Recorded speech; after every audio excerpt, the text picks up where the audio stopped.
Game of Thrones, sexto episódio da sétima temporada, no caso Beyond the Wall. Vamos ver no que deu o plano mais burro de Westeros. Mas antes disso, clica aqui no botãozinho vermelho para se inscrever nesse canal, rapaz. E depois aperta no sininho para receber notificações sempre que um vídeo novo aparecer aqui no canal. Fazendo isso já tá nos seguindo e muito obrigado. E antes de continuar nesse vídeo aqui, se você não assistiu até esse episódio aqui, né, até o sexto episódio, saia porque é um vídeo recheado de spoilers, tá? Cuidado, eu já avisei. Eu acho que vai ser um vídeo longo, tá? Porque tem muita coisa pra falar, não tem muitas coisas, eu quero falar com bastante calma, uma vez que o último vídeo pode ter ficado um pouco confuso com relação ao meu ponto de vista do episódio. Aqui no Beyond the Wall, né, eu vou ficar baixando muito porque eu vou buscar aqui algumas informações pra não perder nada. Mas, enfim, aqui no Beyond the Wall a gente tem o desenrolar da missão que o Jon Snow montou de pegar lá um Walking Dead lá pra além da muralha, né? O episódio é dirigido pelo Alan Taylor. Olha só, Alan Taylor voltou depois de muito tempo, dirigiu Game of Thrones lá atrás. Deixa eu ver aqui, ó. Os episódios da segunda temporada, o 10 e o primeiro da segunda temporada, o 10º, o Valar Morghulis, e o primeiro da segunda, o North Remembers, né? O Norte se lembra. E ele foi, nesse meu tempo, dirigir Thor 2, o Mundo Sombrio, e dirigiu o Terminator Genesis, que tem a menina, que tem a Daenerys tá lá, né? E a fotografia, que é uma das melhores coisas desse episódio, é feita pelo Jonathan Freeman, que também fez a fotografia do Valar Morghulis, só que mais recentemente fez a fotografia do The Door, aquele episódio lá do Hodor. Hold the door, hold the door. No cinema ele fez também uma fotografia muito interessante no filme chamado Hollywoodland, fotografia super noir, totalmente diferente do que é aqui, né? Aqui tem que se dar todo o tempo a sensação da ausência de spots de luz, ou seja, que a luz é natural, não que seja natural. Tem coisas, deram uma misturada boa com locação e estúdio aqui, isso ficou bem interessante. E uma coisa que eu gostei, né, principalmente com relação à câmera, é no começo a tentativa constante de mostrar a vastidão, isso foi legal.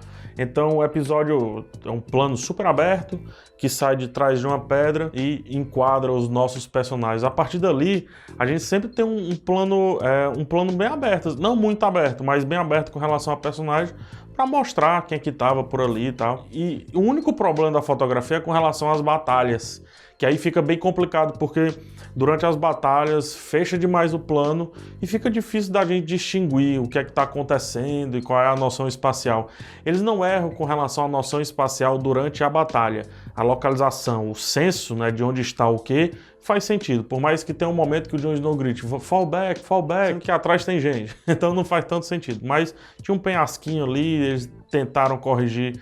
Dá para perceber que até esse penhasco aumenta de tamanho depois, né? Eles tentaram corrigir um pouco isso. Outra coisa que eu gosto da fotografia, e isso também vem da direção, referências a Jorge Romero, sobretudo na fotografia. Então quando mostra a horda lá, né, o passeio da câmera e o passeio por entre a horda, e mais referência ao Romero ainda, quando um personagem cai no meio da horda dos mortos e a câmera cai junto. Daí a câmera cai junto olhando pra cima e o sangue cobre a lente. Isso aí são coisas boas que tem. Ele não é melhor do que o último episódio. Eu acho que esses dois últimos episódios de Game of Thrones estão bem capengas. E eu vejo que o grande problema, desde o episódio passado, é com relação à verossimilhança. E aqui a verossimilhança mandou um abraço, assim, foi pra Essos. Primeiro, a noção espacial em relação às distâncias dos locais, né? Poxa, a batalha final, referência também a Seus Anéis, as águias chegando, não sei. Mas é uma estrutura Deus Ex Machina que eu vou falar daqui a pouco, né? Então a verossimilhança é totalmente perdida quando o menino sai correndo, então ele deve correr ali, o Gendry, né? Deve correr ali uns 30, 40 quilômetros, sei lá. Já gasta um tempinho andando ali, aí ele tem que mandar um corvo lá para onde tá a Daenerys, né? Lá em Pedra do Dragão, que eu fiz uma relação, é mais ou menos a distância Fortaleza-São Paulo, tá? Questão de 2.500 quilômetros por aí, 2.500 quilômetros, 2.700, porque de carro é diferente a distância, né? Não é a linha tão reta assim. Mas enfim, se você vai de avião, Fortaleza, São Paulo, dá 3 horas e meia num voo bom, né? Então ou o Corvo tem a velocidade do avião, ou o Corvo tem a velocidade do carro. Porque se for de carro, dá 38 horas. Então é 38 horas pro Corvo ir, assumindo que ele tem a velocidade de um carro, coisa que não tem. Então é 38 horas por Corvo ir e 38 horas mais pra Daenerys vir. E esse vir da Daenerys aí, assumindo que o dragão tem a velocidade de um carro. Mas como sacanagem assumir que o Corvo tem a velocidade do carro, então vamos rachar pro dragão, então 15 horas, né? Então 38 do Corvo pra ir e 15 horas do dragão pra voltar.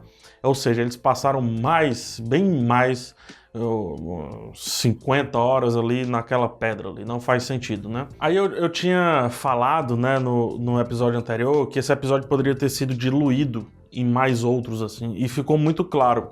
Veja só, se você começa no episódio anterior gastando metade do tempo que esse episódio gastou, ou no episódio anterior, ou algum episódio atrás, esse lance das distâncias faz até um pouquinho mais sentido.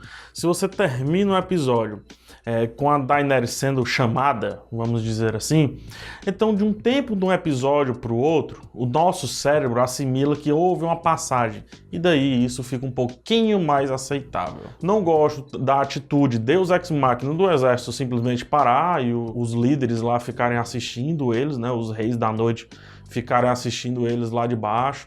Acho uma atitude bem falta de criatividade.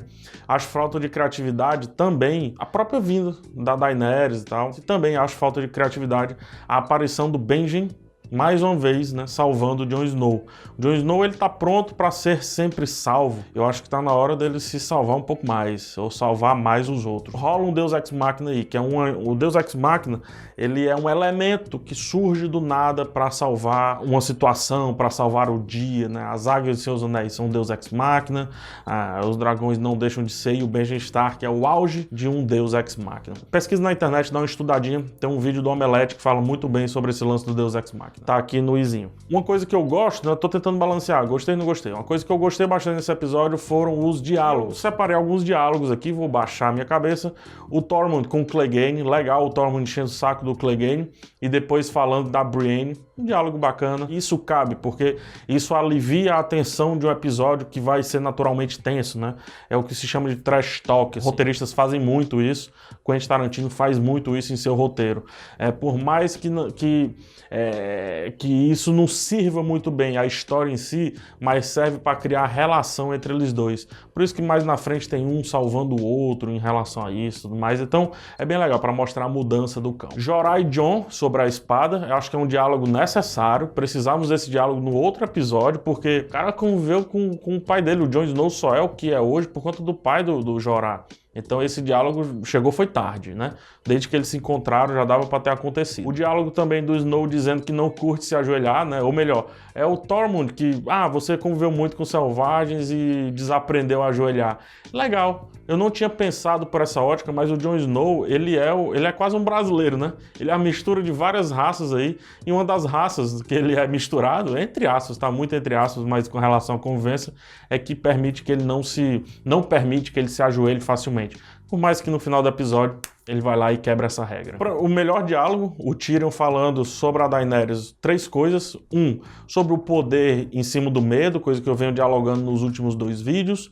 2, sobre ela estar perdendo constantemente a paciência, que eu associo à loucura Targaryen. Eu sei que vários de vocês não associam a isso, mas eu gosto de associar porque a loucura dos Targaryen são sempre vistas de fora, né? Então quem tá de fora conta que vários reis Targaryen sofreram esse lance da loucura. Na verdade pode ser só essa tempestividade, esse lance de perder facilmente a paciência, né? Que de fora você vê como uma loucura, um excesso Targaryen, por aí vai. É nesse sentido que eu falo da loucura da Daenerys. Eu acho que faz sentido ela trilhar esse caminho, diga-se de passagem, tá? E o Tyrion, o terceiro ponto, falando sobre sucessão, uma vez que ela não pode ter filhos, teoricamente, e aí o Tyrion vai e toca numa feridinha que eu acho não ser um bom momento pro Tyrion estar tocando nesse assunto. Só corrobora por uma linha de tensão muito interessante que está sendo criada, que é com relação a ele, o sobrenome dele, né? E a Daenerys estar confiando, mas manter pelo menos 3 dedos de um pé para trás, assim, em termos de não confiar 100% por conta do sobrenome dele. Ainda sobre diálogos, eu vou falar mais sobre a Arya e a Sansa, mas algo da Arya, nessa tensão muito bem criada. Tá aí uma tensão super bem construída e construída com calma desde o episódio anterior. Mais uma vez, pensávamos, né, ou pelo menos eu pensava que a grande tensão seria da Sansa com o Jon, mas na verdade está sendo da Sansa com a Arya e faz muito sentido. Adorei a postura da Arya, muito interessante a atuação da Maisie Williams e o mais legal disso é ela fazendo referências a algumas coisas da primeira temporada e ela também fazendo referência ao seu jogo, ao seu treinamento, né, o lance do jogo lá que ela fazia com a menina lá sem face, sem nome, seja lá o que for. Ainda estou confuso no que isso de fato vai dar. O Jon Snow vai chegar e vai resolver tudo como sempre, ou vai sobrar pro Mindinho? Eu acho que a Sansa, ao mandar a Brienne, uma vez que o Mindinho associou que a Brienne pode salvar, entre aspas, a Sansa com relação à Arya, e a Sansa se encontra nesse momento numa dualidade, percebo uma dualidade nela, assim, um desequilíbrio muito interessante para a personagem, tendo vivido o que ela viveu, ela não precisa ser uma personagem tão preta ou tão branca, né? Ela pode ser uma personagem cinza. Eu tô confuso com relação a Sansa, porque ela manda a Brienne, ao mesmo tempo que o Mindinho tinha aconselhado outra coisa. Então, ela tá começando a desconfiar do Mindinho e junto com a Arya ela pode fazer alguma coisa contra ele. Será que a Arya vai usar o rosto do Mindinho, caso ele morra um dia, pra matar a Cersei? Não sei. No meio da batalha, quando aparece um urso, que eu não gostei dessa sequência do urso, achei super atrapalhada, eles fazem eles criam uma névoa para que a gente não consiga ver o todo muito bem, só que como o Jorah mata, por mais que ele esteja usando vidro de dragão, achei muito simples, né? É legal o Jorah matar o urso por conta da referência dele ser da família Mormon, e da família Mormon o urso ser o símbolo principal. Na verdade, uma ursa, aqui no Izinho, tem eu explicando um pouco sobre a família Mormon, que é uma família que me chama muita atenção, gosto bastante. E aí tem um diálogo, alguém pergunta pro Jorah como é que se mata um urso de olhos azuis. Os olhos do Jorah são azuis, né? E ele vem de uma família cujo urso, o animal, o bicho, o urso, é muito relevante. Gostei também desse trocadilho, mostra que o roteirista, no caso são os dois showrunners, tem realmente conhecimento sobre as mínimas coisas, as curiosidades ali de Westeros. Há algumas outras coisas ruins ainda sobre organização de cena, eles andando para além muralha, parando todo tempo para conversar. Gente, vamos andar, né? Vamos andar, pelo amor de Deus. Eu acho que não precisava da Daenerys ter mudado de roupa no meio do caminho. Aí dá a entender que ela não veio voando de avião, não, de dragão, ela veio de barco. Então aquela minha teoria lá no começo de que um avião tem que um dragão tem quase a mesma velocidade, ou melhor, tem o dobro de velocidade de um veículo, vai cair por terra, né? Uma vez que são navios. Então o barco lá, um dos Greyjoy lá, é super rápido, o mar super navegável, assim.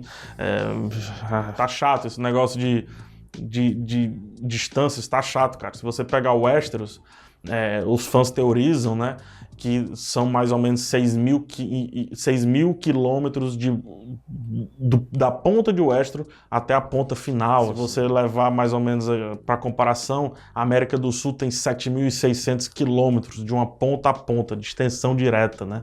Então esse negócio da localização já jogaram fora, então não é bom mais nem comentar sobre isso. E por fim, uma coisa que sim, gostei bastante nesse episódio foi eles terem citado muito o Ned Stark, cara. Fazia tempo que eles não buscavam citar o Ned Stark. Ned Stark é supracitado em Game of Thrones desde sua morte, né? Desde que morreu. Todas as ações do Ned reverberam em Game of Thrones. Isso voltou nessa temporada. Foi citado em vários núcleos. Então o Beric Dondarrion cita, o Jon cita, né, com relação à conversa dele com o Jorah, a Sansa cita, a Arya cita também. Então em todos os núcleos praticamente, tirando Tyrion e Dany ali, né,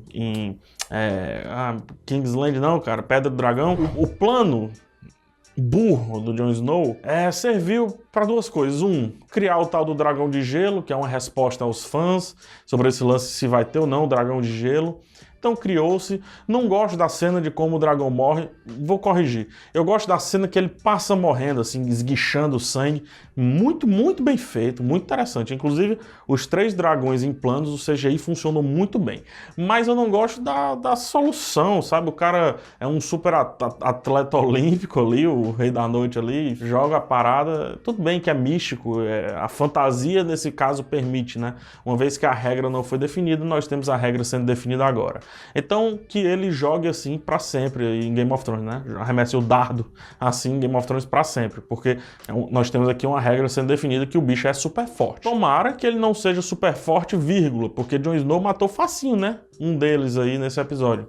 Então, ainda, por mais que uma regra nova seja definida, ainda tem um desbalanço. E voltando, eu não gosto dessa solução, acho a solução pobre. E esse lance dessas correntes aí também, onde é que tá essas correntes? Eles guardam corrente? Eles agora estão criando uma comunidade, assim, com casa e tudo, né? Estão muito inteligentezinhos pro meu gosto, tá? Esse povinho. Outra coisa também, o cão joga pedra e o bicho resolve vir e tal.